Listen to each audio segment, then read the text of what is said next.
zusammen zu der Hour of Prayer. Da sind wir wieder eine Woche vor Weihnachten. Ja, hey, so schön bist du dabei. Und ich habe schon gesehen, hallo Marco, hallo Marion aus Jakarta, hallo Simone Übersachs und wie ihr alle heißt, so schön seid ihr mit dabei und können wir heute miteinander beten und das sogar noch vor Weihnachten. Jetzt habe ich vorher gedacht, jetzt habe ich die Begrüßung gemacht. Meine Frau stupft mich Stuft so. schon, Habe gedacht, das wollte ich jetzt unbedingt jetzt sagen. habe ich nicht mal einen Satz gesagt und schon auf der anderen Seite hupt es schon. In dem Sinne, aber ich habe gemerkt, du möchtest die Leute begrüßen. Das ist mega cool, weil mit dem sagst du auch, das ist eine Community von Menschen, die man kennt und es macht schon einen Unterschied, wenn man weiß, man kennt die eine oder andere Person, aber das Coole ist auch, es sind mega viele Leute, die auch mitbeten, die auch ein bisschen auch später zuhören, weil wir machen diese Sendung, das sind 100 bis 200 Leute, die live im Chat dabei sind und eine Woche später hat man 4.000 bis 5.000 Leute, die das nochmals anschauen. Das bedeutet effektiv, dass es ihr irgendwo hört, im Auto, zu Hause, wo auch immer. Und ich beginne mit einem Gebet, dass uns der Heilige Geist uns einfach führt und leitet in den nächsten Augenblicken, uns einfach diese die Impulse auch gibt und auch Gebetsanliegen gibt, wo uns effektiv auch helfen, in unserem Leben Jesus Christus ähnlich zu werden. Vater, ich danke dir für diese Zeit, die wir zusammen haben dürfen. Du bist ein sprechender Gott, du bist auch ein kommunikativer Gott. Du bist ein Gott, der unser Leben voll in der Kontrolle hat, weil du siehst den Anfang und auch das Ende. Und wir sind dankbar zu wissen, dass unser Leben ist nicht einfach ein Blatt im Winde, sondern du bist der uns leitet, begleitet, führt, unterstützt und auch umgibt von allen Seiten. Ich möchte dich jetzt einfach bitten, dass du uns inspirierst in den nächsten Augenblicken, dass wir Gebete beten können und werden, wo einfach wir merken, Herzen gehen auf, Bindungen werden gelöst, Ketten werden gesprengt. Da, wo wir visions- und planlos sind, uns plötzlich eine Offenbarung gibst, wo wir plötzlich Dinge erkennen können, weil du bist ein Licht auf unserem Wege und du mögest Dinge erleuchten und beleuchten, dass wir genau wissen, was ist der nächste Schritt, den du mit uns gehen möchtest. Amen. Amen. So, wir sind eine Woche vor Weihnachten. Das bedeutet, ist so eine aufregende, begeisternde Zeit für die einen. Und die anderen sagen, ja, Weihnachten ist schwierig, weil vielleicht du zum ersten Mal das erlebst, dass du vielleicht alleine Weihnachten feierst. Vielleicht ist eine Freundschaft, eine Ehe, eine Familie in Brüche gegangen. Oder man merkt, vielleicht ist auch ein Mensch, den man sehr lieb hat die Wohnadresse gewechselt, sage ich jetzt mal, in den Himmel. Und darum ist Weihnachten für die einen eine schöne Zeit und für andere ist es eine Zeit, wo man trauert, wo man auch loslassen muss oder gezwungen vielleicht ist. Und darum es hat für alle mega viele Facetten. Und darum heißt es ja Immanuel. Es wird ein Sohn geboren, heißt Immanuel. Gott ist mit uns. Und das Wort mit uns bedeutet, in guten Tagen wie auch in sehr herausfordernden Tagen ist der Gott eben mit uns. Ja, und die Message vom Sonntag hat geheißen, so führt uns Gott. Und wie schön, dass wir in diese Weihnachtswoche, vielleicht schaust du es auch in der Neujahrswoche, vielleicht schaust du es auch erst im Februar oder irgendwann im Januar und hast jetzt zugeschaltet. Wie schön, dass wir wissen, dass Gott uns führt, bei allem, was uns herausfordert, bei allem, was uns Angst macht. Und genau darauf wollen wir jetzt in den nächsten Minuten und Augenblicken uns fokussieren. Genau, du kannst einfach das Thema jetzt nehmen, überlegen, was könnte der nächste Schritt sein für Weihnachten, für das Fest oder auch wenn du später zuhörst, auch für später. So führt Gott uns und das ist ja ein mega wichtiges Thema. Leute sagen, ja, wie führt denn Gott uns? Und ich habe so eine Bibelstelle, die mich schon seit Jahren begleitet, ist eben diese Bibelstelle. Ich möchte sie ganz am Anfang erklären, dass Gott sagt, die Bibel, das Wort Gottes ist ein Licht auf meinem Wege. Das heißt, Gott beleuchtet immer den nächsten Schritt. Und das ist manchmal mühsam, weil ich gerne manchmal hätte, dass Gott mir alles zeigt. Das macht er nicht. Das macht er nicht. Also er kann das, aber er macht das nicht, weil wenn er Gott uns alles zeigen würde, würde ich oft sagen, okay, gewisse Dinge passen mir nicht, dann mache ich meine eigene Sache. Bedeutet aber nicht, dass die Herausforderungen, die wir haben werden, ist nicht immer so, dass Gott sagt, es ist eine Strafe, sondern es ist sehr oft etwas, was ich eben plötzlich wenn ein Berg dasteht oder ein Goliath dasteht, wird Gott mir plötzlich eben sagen, ich bin bei dir, auch in den Momenten und oft Herausforderungen bringen etwas in uns hervor, das da ist und man wächst an diesen Themen. Und eigentlich ist es ja ein Licht in der Nacht, was im Psalm 119 steht. Und Nacht würde ich jetzt mal beschreiben als herausfordernde Situationen, als Situationen und Umstände, wo man nicht so durchsieht. Aber ich habe mich jetzt gerade gefragt, was ist denn mit diesen Umständen, wo es einfach hervorragend läuft? Da ist er ja auch ein Licht, aber vielleicht hast du da eine spontane Antwort zu dieser Frage, weil das habe ich mich jetzt gerade gefragt. Also weil ich mir gedacht habe, dass ich ja Gott nicht immer nur dort einladen möchte und als Licht dabei haben, wo ich selber nicht durchsehe, sondern natürlich auch in den Bereichen, wo ich mich grundsätzlich sicher fühle. Ja, da sind natürlich auch so, Susanne, wenn natürlich die Herausforderungen da sind, wo ich das auch meistern kann, ist es auch nicht emotionell schwierig. Sondern man stellt sich dann eben die Frage, wenn es Herausforderungen sind, wo man merkt, man ist mit dem Latein zu Ende, man hat alles probiert, man hat alles getan, dann kommen eben die Fragen, habe ich gesündigt, habe ich zu wenig Glauben, habe ich nicht gut gehört, habe ich was falsch gehört. Also mich hat gestern eine Frau gefragt, ja, schön, dass du Gott hörst beim Abnehmen. Sie nimmt zu jeden Tag, sie hat aufgehört zu rauchen. Also krasse Story, und seit sie nicht mehr raucht, nimmt sie zu. Und das sagt sie, ja, wie kann das sein? Ich höre auf und dann werde ich immer, sage jetzt mal, ich nehme zu. Und sie hat gesagt, ich habe Gott nicht gehört. Und ich glaube einfach, dass die Bibel sagte, Gott spricht immer wieder verschiedene Arten und Weisen, nur wir hören es nicht. Und manchmal glaube ich auch, dass wir ein bisschen so fixiert sind auf eine Art und Weise, wie Gott sprechen muss. Und ich erlebe Gott sehr oft in einem ganz einfachen Impuls. Ein ganz einfacher Gedanke. Jetzt kann man sagen, ja, der Gedanke ist von mir. Ja, aber dann ist die Frage, woher kommt denn der Gedanke, den ich denke? Und manchmal sind es die ganz einfachen Impulse, und je sensibler man wird eben, desto mehr beginnt man eben auch herauszufinden, wo ist es mein Wille, wo drücke ich etwas durch. Also das spüre ich ja schon, wenn ich was durchdrücke. Also das weiß jede Person ganz genau. Ich will es jetzt einfach ergreifen. Oder man merkt, Gott öffnet eine Türe, und da spürt man im Herzen den Unterschied in dem Sinne. Aber lasst uns zusammen jetzt mal beginnen mit dem ersten Gedanken, dass wir jetzt einfach zusammen beten für Beziehungen, wo wir drin sind. Also was könnte das Licht Gottes sein für die Beziehungen, wo wir drin sind, das runterzumünzen auf die Weihnachtszeit, weil wir haben ja Weihnachtsfeste und nicht jede Begegnung ist, wo wir sagen Halleluja. Es gibt auch Begegnungen an Weihnachten und sagen, okay, challenging, schon wieder. Und dass wir jetzt einfach Gott ganz kurz für einen Moment fragen, was ist mein nächster Schritt für die Weihnachtsfeste? Vielleicht, dass du auch sagst, da gehe ich nicht mehr hin. Vielleicht sagt Gott, oh doch, du gehst wieder hin. I don't know. Aber lass uns für diesen Gedanken beten, Susanne. Einfach Gott fragst, was könnte der nächste Schritt sein für die Beziehungen, wo wir drin sind? Ja, und weil es mich eben gerade beschäftigt, dass ja das eine die Herausforderungen sind und das andere aber auch die Bereiche, die gut laufen, können wir das in zwei Teile machen. Wir können jetzt dem Moment dankbar sein oder Gott Danke sagen und uns daran erinnern für die Beziehungen, die gut laufen. Und ich habe mir überlegt, sie laufen wahrscheinlich auch deswegen gut, weil Gottes Licht da bereits reingeschienen hat. Und das wiederum motiviert uns dann für die Beziehungen zu beten, wo wir eben irgendwie ein bisschen im Dunkeln tappen. Und ich schließe meine Augen und sage dir einfach als erstes, vielen Dank, himmlischer Vater, für all die Beziehungen um mich herum, wo ich mich sicher fühle, wo ich mich selber sein kann, wo ich mich zu Hause fühle, wo ich mich wohlfühle. Vielen, vielen Dank. Und danke, dass ich auch die Menschen um Weihnachten herum sehen kann. Ich danke dir. Ja, ich danke dir dafür für meine Familie, für meine Eltern. Auch wenn jetzt du sagst, ich habe meine Eltern, leben nicht mehr, dann möchte ich dir dennoch einfach Danke sagen, dass ich hineingeboren worden bin in einen Plan, den du hattest. Ich musste mir die Familie nicht aussuchen, oder ich durfte sie mir nicht aussuchen. Und du hast mich gewollt. Und das ist alleine schon eine Tatsache, die wir einfach nicht vergessen möchten.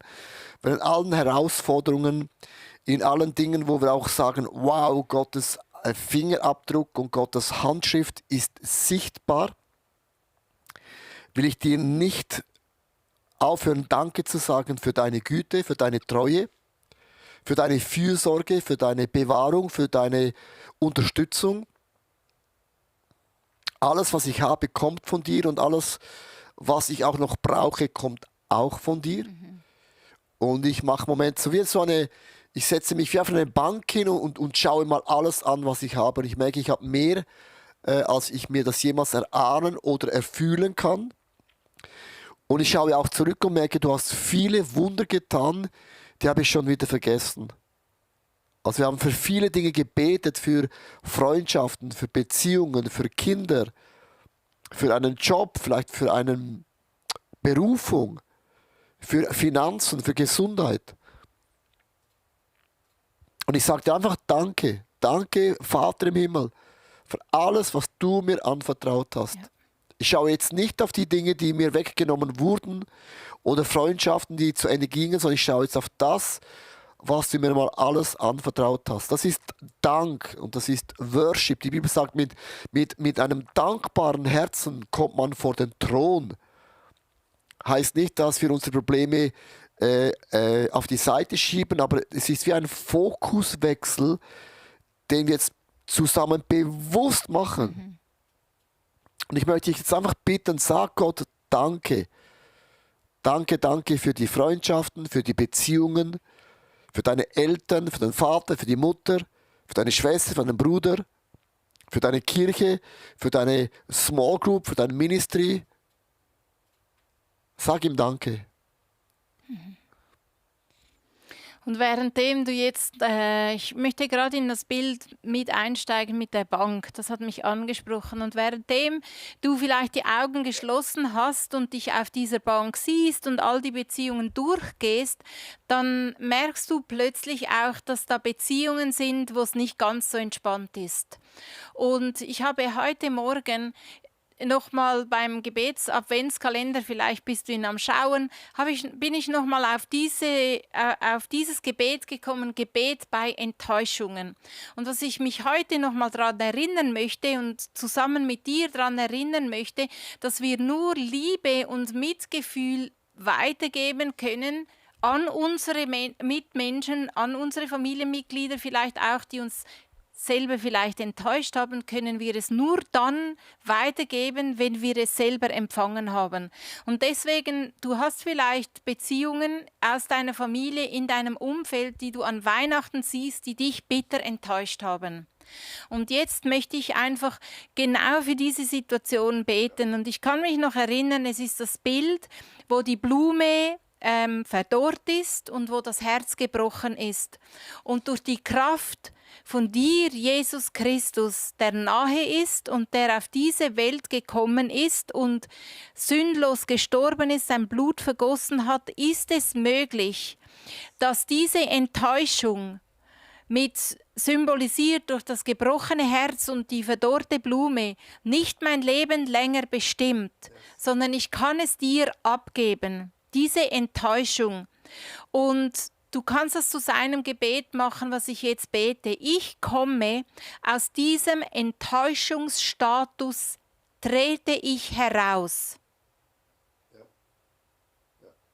Ich bringe die Enttäuschung dir. Das und das hat mich verletzt. Das und das hat mich enttäuscht. Ich gebe dir das ab. Und ich empfange dafür, anstatt diese verdorrte Margeritenblume, empfange ich dein Leben. Symbolisiert durch eine blühende Margeritenblume. Das ist dein Mitgefühl. Dein Leben, Jesus. Anstelle von diesem gebrochenen Herz, das gebe ich dir ab, ich bringe es dir ans Kreuz. Und du schenkst mir deine Liebe, ein neues Herz. Und ich empfange Mitgefühl und ich empfange Liebe und ich lasse mich von deinem Mitgefühl und deiner Liebe füllen. Und das macht mich bereit, an meinem Familienfest, mit wem auch immer ich zusammentreffe, anders zu reagieren als gewohnt. Und ich möchte ganz bewusst einfach, wenn wir auch für das jetzt gebetet haben, für die Beziehungen, eben die Bibel ist ein Licht auf dem nächsten Schritt und es kann sein, dass Gott zu dir sagt, sei der Friedensstifter, sei die Person, die jetzt nochmals über den Schatten springt. Und ich weiß, wenn mir Gott das sagt, sage ich immer, du hast keine Ahnung und überhaupt und die andere Person und die hat es nicht verdient und stimmt alles. Und dann sagt Gott immer wieder, der Gewinner ist eben der über den Schatten springen kann. Der ist eben über der Sache. Und ich glaube einfach für die einen von uns ist das wirklich wie eine Botschaft Gottes, sagt, er gibt dir nochmals einen Ruck, weil Jesus hat, das musst du dir mal vorstellen, am Kreuz sind alle Jünger davongelaufen. Judas hat ihn verraten mit einem Kuss und jetzt sagt sie zu ihm, mein Freund, gab ihm nochmals die Chance umzukehren. Dann sind alle davongelaufen. Petrus hat dreimal gesagt, den Jesus, den noch nie gehört, noch nie gekannt, lief am Kreuz auch davon. Thomas, alle auch. Jesus hätte sagen können, hey, ich bin bitter enttäuscht, ich bin bitter verletzt. Logisch kann man sagen, er ist der Sohn Gottes, er steht über der Sache, aber er ging Petrus nach. Also er ging zu Petrus und er ging zum Thomas und hat gesagt, Thomas, ja, du bist ein Zweifler, hier ist meine durchbohrte Hand. Also er ging ihm entgegen, hat ihm in seiner Sprache gedient. Und Petrus auch wieder, geh nochmals fischen, das musst du dir mal vorstellen. Und immer wenn ich so Freundschaften habe, die nicht optimal sind und ich immer denke, die Person hat es verdient, dann sagt Jesus, ich war nicht so und ich werde auch nie so sein. Und der nächste Schritt kann effektiv sein, dass Gott zu dir sagt, hey, schreib einen Brief, schreib eine Textmessage oder beginne zu beten, steh über der Sache. Das ist ein Herzenstest. Manchmal auch, wenn man eben über den Schatten springen kann, kommen plötzlich Themen hervor und du merkst plötzlich, manchmal braucht es nur eine Hand, die man entgegensteckt und gewisse Dinge werden plötzlich wieder gelöst. Und die Dinge, die wir nicht lösen können, die sind immer noch bei Gott platziert. Und vielleicht könntest du, Susanne, auch für das jetzt beten, dass wir einfach, der Heilige Geist uns zeigt, was ist der Schritt, den wir machen können. Bei den Beziehungen, die wirklich so, ich sage es mal, verkackt sind, die sind auch, wie sagt man, verhockt auf Hochdeutsch. Ja. Verhakt oder verknurrt. Verknurrt, so man sagt, das geht wie nicht mehr auseinander. Dass jetzt einfach der Heilige Geist jetzt zusammen bitten, dass er dir den nächsten Schritt zeigt. Ja. Wie schön, dass wir dich bitten dürfen, Jesus Christus, Heiliger Geist, dass du hilfst. Du bist Josef begegnet und du hast in seinem Beziehungschaos oder Gefühlschaos, muss man sagen, hast du hineingesprochen und du hast ihm eine neue Sichtweise geschenkt durch dein Wort. Und was du damals gemacht hast, das kannst du auch heute noch tun. Ich bitte dich um Offenbarung, ich bitte dich um geöffnete Herzensaugen, dass wir plötzlich gesegnet sind mit Verständnis, gesegnet sind mit einer göttlichen Sicht über Umstände, über Situationen, gesegnet sind mit einem Verständnis, wo die andere Person, die uns verletzt hat, drin gefangen ist und gar nicht anders kann, so dass wir Mitgefühl spüren. Dass wir gesegnet sind mit Gedanken vom nächsten Schritt, weil du uns da schon vorausgegangen bist, wie es Leo gesagt hat, den Schritt auf Petrus zugemacht hat, den Schritt auf Thomas zugemacht hat. Ich bitte dich, dass wir gesegnet werden mit Ideen, mit Gedanken, was der nächste Schritt ist. Und zwar so, dass es dich verherrlicht, dass es dich groß macht. Nicht unsere Gedanken, die bringen wir dir ans Kreuz und wir empfangen deine Gedanken über Situationen und Umstände. Und wir empfangen das und wir sagen, ja, das, was wir wie ein Blitzgedanke kommt, das setzen wir um, weil es uns frei macht und weil es Licht in unsere Umstände bringt. Als du Susanne gebetet hast, kam mir ein Erlebnis, was ich vor einem Jahr erlebt habe. Und zwar ein Mann hat mir eine E-Mail geschickt. Und zwar mache jetzt eine lange Geschichte kurz, und zwar, er war schon seit Jahren im ICF dabei, hat was aufgebaut und dann hat das nicht gut funktioniert. Ich war nicht involviert in der Geschichte, aber ich bin ja der Leiter von ICF, und er hat gesagt, aber du bist ja der Chef und du hättest schauen müssen und so, aber ich hatte mit dem nichts zu tun. Und im ersten Moment habe ich gesagt, okay, ist ja nicht meine Geschichte, wenn ich das bei jeder Person mache, in einer so großen Church mit Tausenden von Menschen, dann mache ich ja nur noch das. Und dann hat Gott zu mir gesagt, ja, das stimmt, du bist auch nicht für alles verantwortlich, aber in der Geschichte, die war groß, sie war einschneidend, musst du Verantwortung übernehmen. Und ich mag mich noch erinnern, es ist vor einem Jahr her, habe ich mich eingelassen auf einen Prozess mit dieser Person. Und dann ist es interessant, wenn man dann eben mal in die Fußstapfen vom Gegenüber rein sich versetzt, wie plötzlich die Geschichte anders aussieht. Und sich mal in die Position hineinversetzt, dann habe ich gedacht, das ist eigentlich eine absolute Katastrophe, wie wir das gelöst hatten dazu mal. Und wir haben dann da über ein paar Monate hatten wir einen Mediator, wo uns das begleitet hat. Und vor einem Jahr an Weihnachten sind wir dann zusammengesessen in einem Restaurant, konnten uns vergeben, konnten uns auch Schuld zusprechen und auch Vergebung zusprechen. Und es war eine Geschichte, das ist vor 15 Jahren her. Also ich spreche nicht immer von Geschichten, die heute frisch da sind. Und es ist auch gut zu wissen, dass man auch Dinge, die vor 15 Jahren man falsch gemacht hat, ist es nicht einfach so verjährt. Schwamm drüber, ist gelöst. Weil gewisse Menschen kann sein, dass das Leben prägt. Es prägt den Glauben, Beziehungen, Freundschaften und es ist irgendwo latent da. Und vielleicht kann es sein, dass der Heilige Geist sagt, hey, sag sorry für etwas, was vor 20 Jahren, vor 5 Jahren oder vor 8 Jahren und denkt, ja, ich sehe die Person ja eh nicht mehr. Also wenn Themen hochkommen, die mal da gewesen sind, ist es noch immer etwas, das Thema ist nicht erledigt. Es ist auch nicht gelöst. Es ist nur in dem Sinn einfach niedergedrückt worden. Und das ist ein ganz einfaches Reden von Gott. Wenn diese Themen hervorploppen, dann ist es immer noch da und es lohnt sich zu fragen, Heiliger Geist, soll ich das nochmals anpacken? Und du denkst, ja, aber wenn ich das anspreche, dann wird es dann nochmals viel schlimmer. Es ist wie bei einer Wunde. Ja, die Wunde aufzustechen tut oft mehr weh, als die Wunde, die entstanden ist. Aber dann, wenn es offen ist und es nochmal blutet und eitert und nochmals da Schmerz reinkommt, dann kann etwas wunderbar heilen. Und es kann sein, dass gewisse Dinge nicht verheilt sind, weil noch Dreck drin ist. Weil man nicht den Mut gehabt hatte, das nochmals aufzureißen, nochmals rauszunehmen, nochmals Schmerzen zu erleben, aber dann kann eine Heilung wunderbar funktionieren. Ich bin dankbar, dass ich das gemacht habe, weil ich einfach gemerkt habe, ich konnte auch über meinen Schatten springen. Ich hätte ja sagen können, es ist nicht mein Thema, geht mich gar nichts an, aber manchmal legt Gott den Finger auf Themen, wo du ganz genau weißt, es ist nicht erledigt, man spricht immer noch darüber. Wie man darüber spricht, ist auch etwas, das eben immer noch dich triggert, dich immer noch irgendwo verletzt. Weil wenn man das erledigt hat, kann man sagen, hey, ich bin so dankbar für die Person. Auch dein Wording, dein Kommentar, wie du darüber sprichst, hat sich plötzlich in dem Sinne auch verändert. Einfach so ein kurzer Gedanke, wenn du merkst, dass der Heilige Geist dir das aufzeigt. Es ist challenging, es ist eine Herausforderung, muss ich dir ganz, ganz, ganz ehrlich sagen, aber Gott wird dir dabei helfen und du wirst merken, den Frieden, den du bekommst und die Freude in deinem Herzen, das ist unbezahlbar.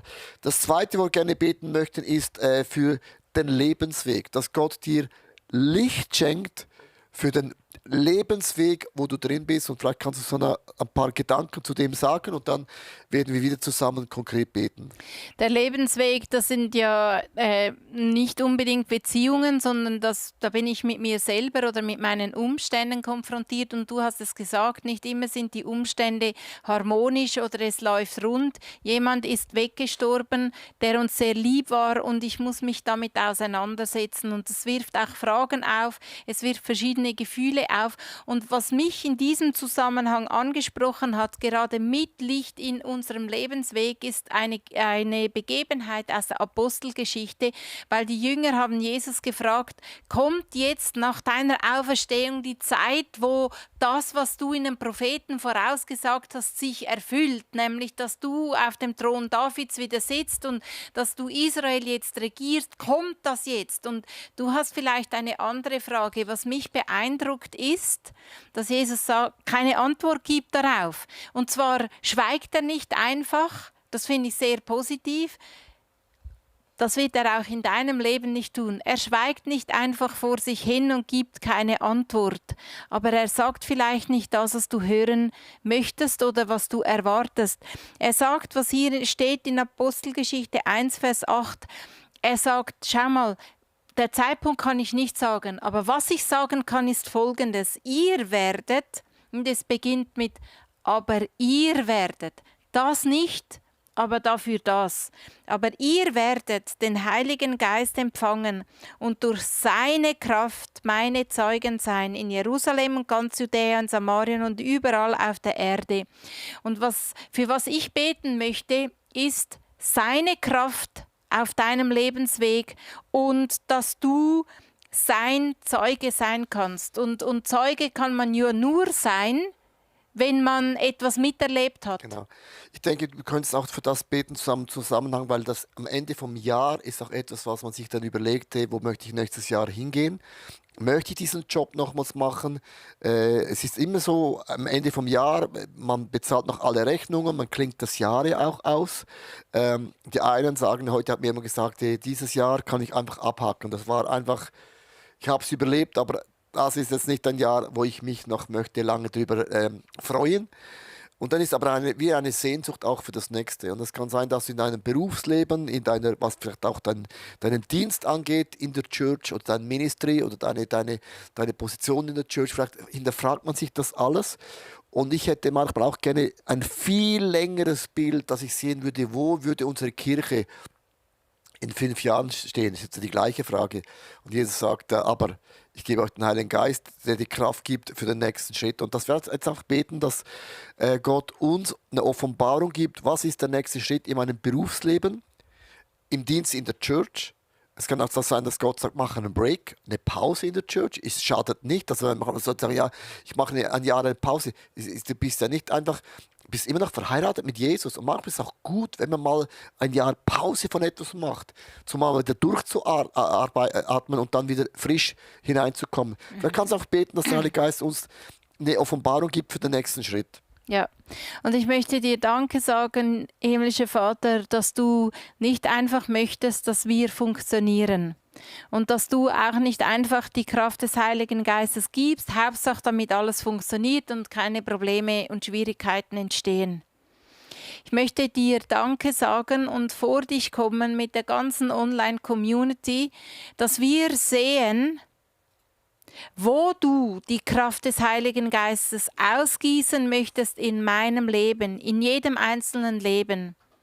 Das heißt, ich bitte dich, dass wir den nächsten Schritt sehen, den du vorbereitet hast, wo die Kraft anwesend sein wird und nicht nur die Kraft anwesend, sondern wo wir lebendig bezeugen können, dass du da bist und dass du erlebbar bist. Wo es ein persönliches Erlebnis mit dir gibt. Zeig uns den nächsten Schritt.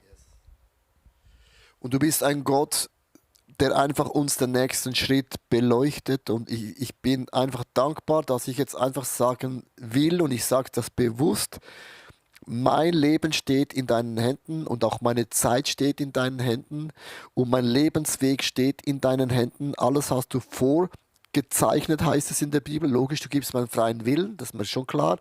Aber nichtsdestotrotz habe ich mich entschieden, bewusst zu sagen, du gehst mir voran. Du bist der Hirte, du gehst voran. Das Schaf geht nicht voran, der Hirte geht voran. Und du führst mich. Und hier kommt das Wort, du führst mich zu frischen Wassern, zu einer frischen Quelle, zu einem wunderbaren Ort, wo ich essen kann. Und sogar im Angesicht meiner Feinde deckst du mir den Tisch. Du salbst mein Haupt mit Öl. Und gehe ich durch das dunkle Tal, du gehst voran, nicht ich gehe voran. Du gehst voran und du baust ein Haus, wo ich bleiben werde für immer. Und ich möchte es bewusst aussprechen in meinem sichtbaren, in der unsichtbaren Welt und auch in meiner Seele. Nicht meine Ziele, nicht meine Pläne, nicht meine Gedanken, nicht meine Wünsche, nicht meine Sehnsüchte gehen mir voraus. Du gehst voraus und ich unterordne alle diese Themen dir. Und ich bringe sie dir auch in dem Sinne, weil ich weiß, du ordnest, du setzt frei, du löst und du kreierst. Und du hast gesagt, wenn wir nach deinem Reich trachten und nach deiner Gerechtigkeit, werden alle Dinge zufallen.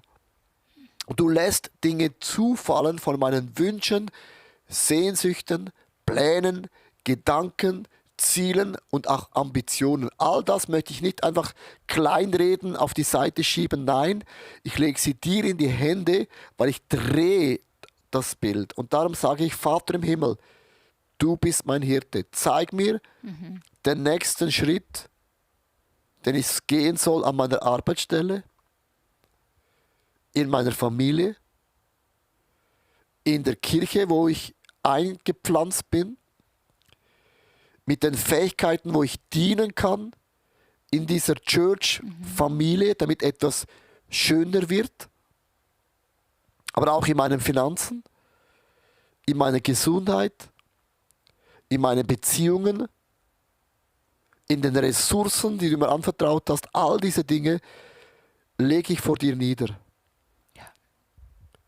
Und lass uns einfach mal ganz kurz einfach hören, und das Hören ist nicht so kompliziert.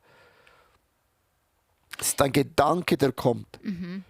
Es ist etwas, was du dich daran erinnerst, was du schon mal hättest machen sollen, oder es erinnert dich nochmals an etwas, was du schon lange weißt. Es ist oft eine Bestätigung. Es ist ein Gefühl, es kann eine Anklage sein, es kann ein Schuldgefühl sein. Aber wir hören jetzt einfach auf das, was Gott dir sagen möchte. Und ich habe auch so den Eindruck, als würde Gott dir etwas ins Ohr flüstern. Und das hat ja etwas Intimes an sich, und das bedeutet auch, dass er dir ein Geheimnis offenbart, was andere nicht wissen, dass du Dinge sehen und hören kannst, was andere nicht wissen. Danke, dass du, Gott, einer bist, der Geheimnisse offenbart und der mir Geheimnisse offenbart. Und ich höre hin, ich höre hin. Weißt du, was ich so an diesem Gebet, Susanna, so krass finde? Es hört sich so mega einfach an. Und es hört sich oft auch so an, ja, ist dann das mit dem alles getan? Es ist eben krass, das eine ergibt das andere. Also ich habe am Sonntag ja das erzählt, und ich habe viele Rückmeldungen bekommen auf meine Ernährung. Und Ernährung ist ja, das kann man auch studieren, by the way, ist ja nicht so kompliziert, aber wie auch immer. Also Oder es ist eben gerade kompliziert, dass man sogar studieren kann. Wie auch immer. Ich habe den Eindruck gehabt, so am Sonntag mal schauen, was ich esse und trinke. Und ich habe gemerkt, 8 Kaffees, ich esse 7 Brotscheiben. Du weißt das, genau mein Brotgeschmack, alles ist frisch und so. Und dann habe ich angefangen, einmal pro Sonntag, also pro Sonntag trinke ich Pfefferminztee, keinen Kaffee und kein Brot. Und dann sagen Leute, ja, und das ist dann Ernährung gelöst. Ja, weil jetzt kommt eine Logik. Wenn du kein Brot isst, was isst du dann? Und da habe ich gemerkt, ja, wenn ich esse dann am Mittag noch Reis und am Abend noch ein paar Penne, habe ich gemerkt, mein ganzer Sonntag ist Kohlenhydrate. Also das eine, was so banal sich anhört, kommt dann die Frage, ja, wenn ich kein Brot esse, was esse ich dann? Dann habe ich mir überlegen müssen, ich esse den ganzen Tag Kohlenhydrate. Und dann habe ich gemerkt, mir fehlen Proteine. Und dann habe ich gemerkt, ja, Proteine fehlen mir auch am Montag, auch am Dienstag. Also habe ich gemerkt, ich habe fast keine Proteine.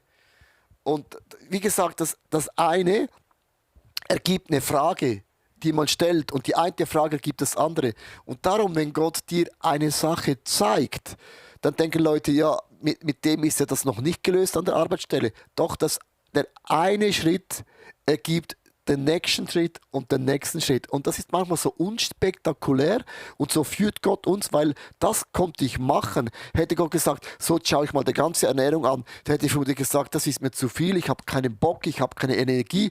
Aber der eine Sonntag habe ich gedacht, ja gut, der spielt ja eh keine Rolle, bin ich ja immer on fire und on Adrenalin. Also Gott hat vermutlich noch den einfachsten Tag genommen, wo ich fast keine Zeit habe zum Kochen. Also das ist eben auch noch interessant. Und ich möchte dir einfach sagen, wenn Gott dir ein Wort gibt, dann denke nicht davon, ja, so ist jetzt mit dem meine Ehe gelöst. Doch das eine ergibt das andere.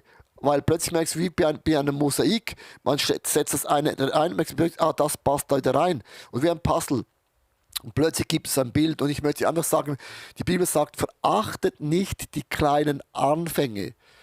Es ist immer klein, aber zum Kleinen steht dann eben, das eine ergibt das andere. Und so führt Gott uns. Und das finde ich eben sehr, sehr interessant. Ja, und das Letzte, wir haben noch einen Punkt, Gottes Licht auf unseren sozialen Medien. Ja, das hat mit dem zu tun, weil wir sind oft, was wie es dir geht, man liest die Zeitung, man hört Television, man sieht aber auch auf YouTube gewisse Themen und irgendwann hast du das Gefühl, die Welt ist total am Ende. Also alles ist schlimm. Weil es ist auch so im Moment, man hört News an News an News an News an News an News. Aber wenn du jetzt irgendwo wohnen würdest, oben im Berg, du hast keinen Internetempfang und gar nichts, dann würdest du sagen, ja, das Leben geht weiter. Also ich möchte sagen, man sollte die Augen nicht verschließen von der Realität, aber manchmal kann das, was man sieht, uns so auch die Augen wegnehmen von dem, was nämlich viel lauter ist am Ende vom Tag, dass es ist. Und für mich ist auch etwas, was ich wieder lernen muss, mit den Medien so umzugehen, dass es ein gesunder Balance ist, weil die Bibel spricht von Hoffnung, von Glaube, von einer Perspektive. Und Martin Luther hat gesagt, wenn ich wüsste, dass morgen die Welt untergeht, ich würde heute noch einen Baum pflanzen. Mit anderen Worten, die Hoffnung dürfen wir nie begraben, weil Hoffnung ist etwas, was der Teufel und die Welt immer zerstören will. Es ist Hauptsache negativ und Hauptsache es funktioniert nicht mehr. Das ist teuflisch.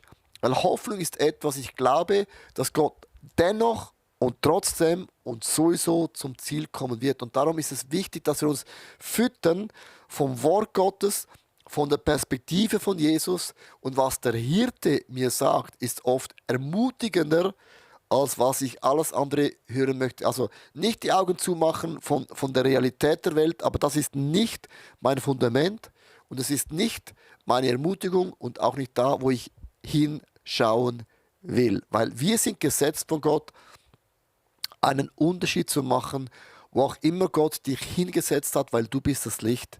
Du vertreibst die Dunkelheit in deiner Familie. Deine Gebete sind stärker, als du glaubst und fühlst und was du auch siehst.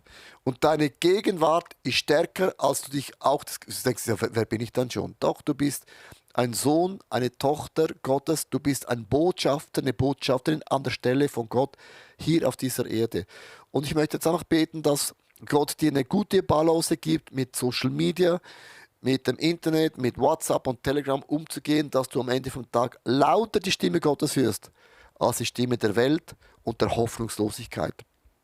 Vater im Himmel, ich danke dir einfach, dass ich auch ganz konkret die Social Media dir hinlegen möchte und das auch da ist auch meine Frage, was ist für mich da der nächste Schritt? Vielleicht kann es sein, dass ich die Bibel wieder lese morgen früh, mit Worship aufstehe. Vielleicht auch sagst du, es ist für mich dran, dass ich einen Channel mache. Es kann auch sein, dass du etwas Aktives machst, wo Gott sagt, du hast eine Stimme, du hast eine Botschaft, du hast auch Nuggets, du hast auch Clips, du hast auch Gebete, was auch immer. Und das ist für die Allgemeinheit zugänglich. Also es ist jetzt oft so, dass Gott etwas wegnimmt, aber es kann auch sein, dass Gott etwas hinzufügt. Etwas, wo du merkst, du wirst zu einem Botschafter, zu einem Versöhner, zu einer Stimme für andere Menschen. Und auch da wieder hören wir, was Gott dir als nächsten Schritt offenbart. Ja. Und ich möchte dich segnen mit Johannes 8, Vers 12, wo Jesus selber sagt, ich bin das Licht der Welt. Wer mir nachfolgt, braucht nicht im Dunkeln umherzuirren, denn er wird das Licht haben, das zum Leben führt. Und ich danke dir, himmlischer Vater, dass du deinen Sohn Jesus Christus als Licht auf diese Welt geschickt hast für mich. Und du kannst es zu deinem Gebet machen. Ich folge dir nach, Jesus. Wir folgen dir nach. Du gehst voraus, wir gehen hinterher. Wir kommen hinterher. Und ich muss nicht im Dunkeln umherirren, sondern ich werde Licht haben. Und nicht einfach nur Licht, sondern das Licht, das zum Leben führt. Wir nehmen nicht irgendein künstliches Licht, sondern wir folgen deinem Licht. Das sprechen wir aus über unserem Leben. Wir folgen deinem Licht, weil das ist das Licht, das zum Leben führt. Amen. Ihr liebe Leute, ich habe immer, das möchte ich nochmal bewusst sagen, so eine Bitte an euch. Es ist immer wichtig, dass beim Talk and Pray macht den Daumen hoch auf YouTube. Das ist wichtig. Schreibt einen Kommentar, danke für das Gebet oder Amen, was auch immer. Je mehr Kommentare, so funktioniert YouTube, desto mehr erscheint unser Hour of Prayer. Und es geht auch darum, wenn Leute das googeln, plötzlich erscheint das. Und es geht ja darum, dass das Evangelium und dass das Gebet Menschen mega, mega dient. Wenn du jemanden kennst, schick bitte den Link, weil ich bin immer dankbar, sage ich immer wieder, wenn Leute mir einen Link zuschicken und denken, oh krass, das habe ich noch nie gehört, noch nie gesehen. Es gibt Menschen, für die ist es genau das richtige Setting, weil sie vielleicht auch Zeit haben am Dienstag oder auch später nachhören.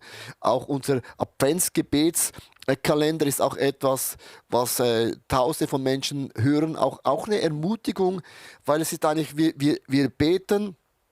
Es ist eine Ermutigung und man sagt immer, eine betende Kirche ist eine starke Kirche, weil wir vertrauen nicht auf unsere Stärken, auf unsere Macht, auf unsere Fähigkeiten, sondern auf den Gott im Himmel, der eben nie ausgeht von Ideen, von Kreativität, von Leben und auch von Wundern.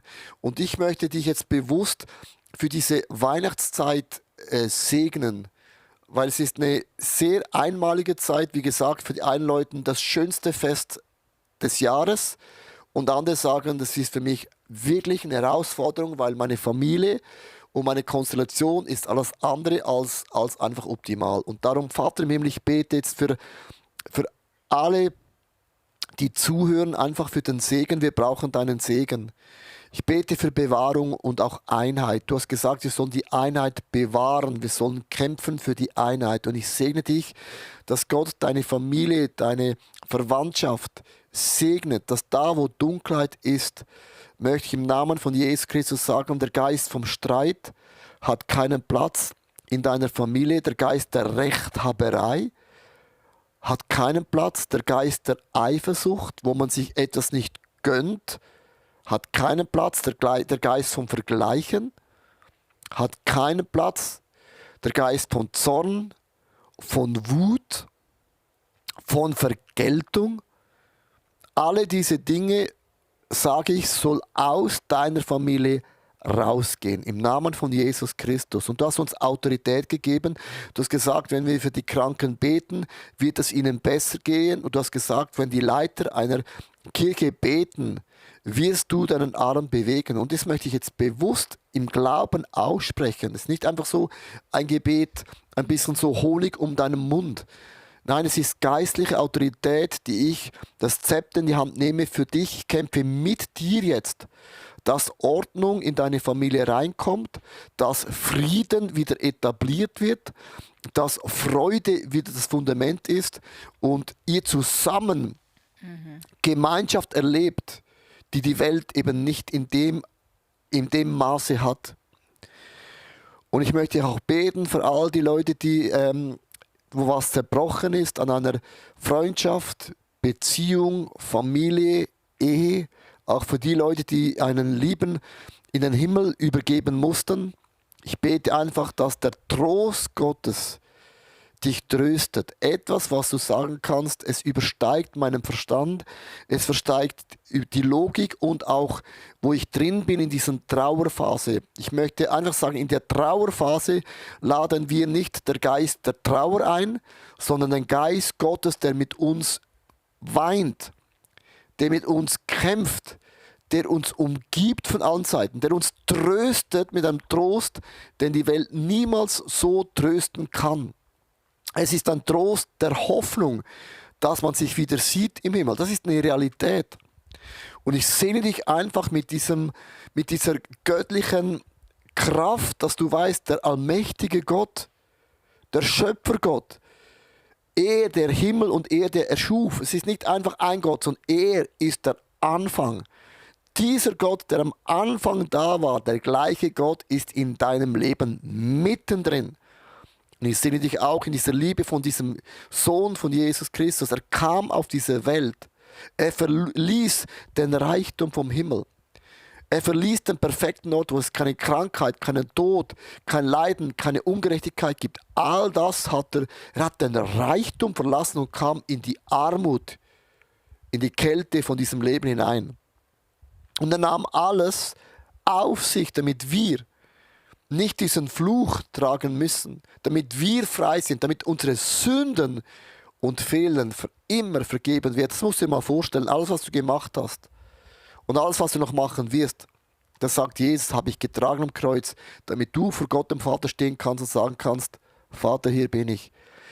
Und ich segne dich auch in der Kraft des Heiligen Geistes. Wir überlassen die nächsten Tage nicht meinen Möglichkeiten. Heiliger Geist, leite. Heiliger Geist, begleite. Heiliger Geist, umgib mich auch von allen Seiten und bewahre mich vor Unglück, bewahre mich vor Niederlagen und bewahre mich auch von dem Geist der Dunkelheit, dass das keinen Platz hat in meiner Familie, in meiner Verwandtschaft, auch nicht in meinem Leben. Und ich sage, diese Süchte und diese Gewohnheit in meinem Leben, du hast gesagt, es ist zerbrochen, du hast mir die Kraft gegeben, das zu überwinden. Und ich lade dich ein, Heiliger Geist, ich brauche dich, dass du mir die Kraft gibst, Dinge durchzuziehen und auch standhaft zu sein in deinem wunderbaren Namen von Jesus Christus. Und wir sagen zusammen Amen. Amen.